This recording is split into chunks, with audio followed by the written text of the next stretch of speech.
आप सभी भक्तजनों को राधे राधे। बोलो मोर मुकुटवंशी वाले की जय, राधा रानी की जय, गुरुदेव की जय। आज हम सुनेंगे पुत्रदा एकादशी की व्रत कथा। धर्मराज युधिष्ठिर बोले कि हे भगवान, अब आप मुझे श्रावण मास के शुक्ल पक्ष की एकादशी की कथा सुनाइए। इस एकादशी का क्या नाम है तथा इसकी विधि क्या है, सो आप कहिए। श्री मधुसूदन बोले कि हे राजन, आप शांतिपूर्वक श्रावण मास के शुक्ल पक्ष की एकादशी की कथा सुनिए। द्वापर युग के आरंभ में मायसमती नाम की नगरी थी। उस नगरी में महाजित नाम के एक राजा राज्य करते थे। वह पुत्रहीन थे, इसलिए वह सदैव दुखी रहते थे।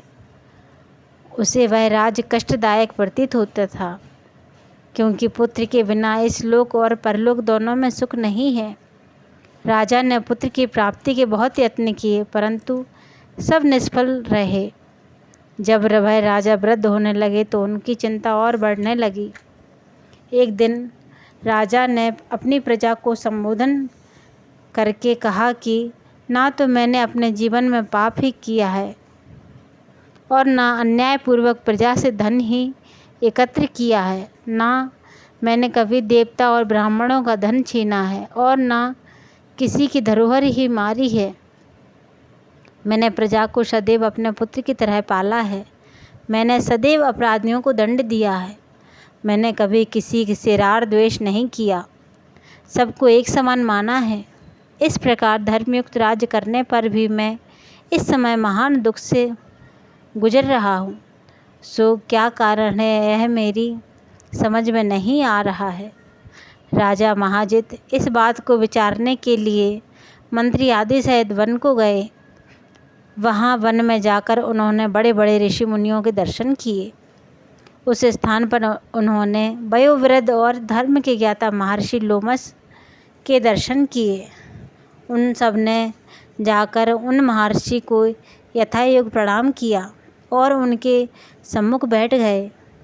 उनके दर्शन से ही सबको बड़ी प्रसन्नता हुई और उनकी विनय करने लगे कि हे देव, हमारे अहोभाग्य हैं कि हमने आपके दर्शन किए। इस पर लोमस ऋषि बोले कि हे मंत्रीगण, आप लोगों की विनय और अपने आपके सद्व्यवहार से मैं अत्यंत प्रसन्न हूँ। आप मुझे अपने आने का कारण बतलाइए। मैं आपके कार्य को अपनी शक्ति के अनुसार अवश्य ही करूँगा, क्योंकि हमारा शरीर ही परोपकार के लिए बना है, इसमें किंचित मात्र भी संदेह नहीं है।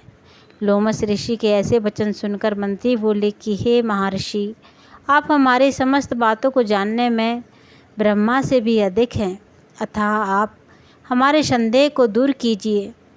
माहेशमती नाम की पुरी में महाजित नाम के एक धर्मात्मा राजा हैं। वह प्रजा को पुत्र की तरह धर्मानुसार पालन करते हैं, परंतु फिर भी पुत्रहीन हैं। इससे हम अत्यंत दुखी रहते हैं। हम लोग उस राजा की प्रजा हैं।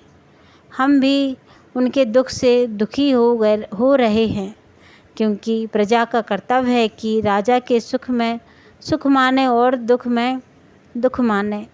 हमको उनकी पुत्रहीन होने का भी तक कारण प्रतीत नहीं हुआ है।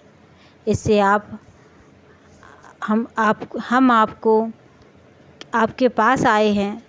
जब से हमने आपके दर्शन किए हैं, हमको पूर्ण रूप से विश्वास है कि आप हमारा कष्ट अवश्य दूर करेंगे, क्योंकि महान पुरुषों के दर्शन से ही प्रत्येक कार्य सिद्ध हो जाते हैं। अतः अब आप हमको राजा के पुत्र होने का उपाय बतलाइए। इस पर लोमस ऋषि ने एक क्षण के लिए नेत्र बंद किए और राजा के पूर्व जन्म को विचारने लगे। तब विचार करके बोले कि हे श्रेष्ठ पुरुषों, यह राजा पिछले जन्म में अत्यंत निर्धन था तथा बुरे कर्म किया करता था। वह एक गांव से दूसरे गांव में घूमा करता था। एक दिन ज्येष्ठ मास के शुक्ल पक्ष की एकादशी के दिन 2 दिन से भूखा था। दोपहर के समय एक जलाशय में जल पीने गया। उस स्थान पर एक उसी समय ब्याही हुई गाय प्यासी प्यासी जल पी रही थी। राजा ने उस प्यासी गाय को वहाँ से भगा दिया, स्वयं जल पीने लगा। हे ब्राह्मणों, इसलिए राजा को यह दुख भोगना पड़ रहा है।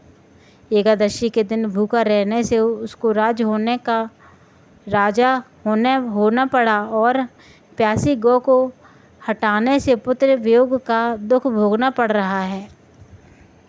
इस पर लोग बोले कि हे महर्षि, शास्त्रों में ऐसा लिखा है कि पुण्य से पाप नष्ट हो जाते हैं, इसलिए कृपा करके आप राजा के पूर्व जन्म के पाप नष्ट होने का कोई उपाय बताएं, क्योंकि उस पाप के क्षय होने से पुत्र रत्न की उत्पत्ति होगी। ब्राह्मण के ऐसे वचन को सुनकर लोमश ऋषि बोले कि हे ब्राह्मणों, यदि श्रावण मास के शुक्ल पक्ष की पुत्रदा एकादशी का तुम सब लोग व्रत करो और रात्रि को जागरण करो और उस व्रत का फल राजा को प्रदान करो तो तुम्हारे राजा को पुत्र पैदा होगा, तब समस्त दुख नष्ट हो जाएंगे। मंत्रियों सहित समस्त प्रजा महर्षि लोमश के वाक्यों को सुनकर प्रसन्नतापूर्वक अपने नगर को वापस आए। उन सब लोगों ने श्रावण मास के शुक्ल पक्ष की पुत्रदा एकादशी को लोमश ऋषि की आज्ञा अनुसार विधि पूर्वक व्रत किया और द्वादशी को उसका फल राजा को दिया। उस पुण्य के प्रभाव से रानी ने गर्भ धारण किया और 9 महीने के पश्चात उनके एक अत्यंत तेजस्वी पुत्र रत्न की प्राप्ति हुई। हे राजन, इसलिए इस एकादशी का नाम पुत्रदा पड़ा। जो मनुष्य पुत्र रत्न की प्राप्ति करना चाहता है, उन्हें इस एकादशी का विधि पूर्वक व्रत करना चाहिए। इस व्रत के प्रभाव से इस लोक में सुख और परलोक में स्वर्ग मिलता है। आपको सबको कथा अच्छी लगी हो तो चैनल को सब्सक्राइब करें, लाइक करें एंड शेयर करें। राधे राधे।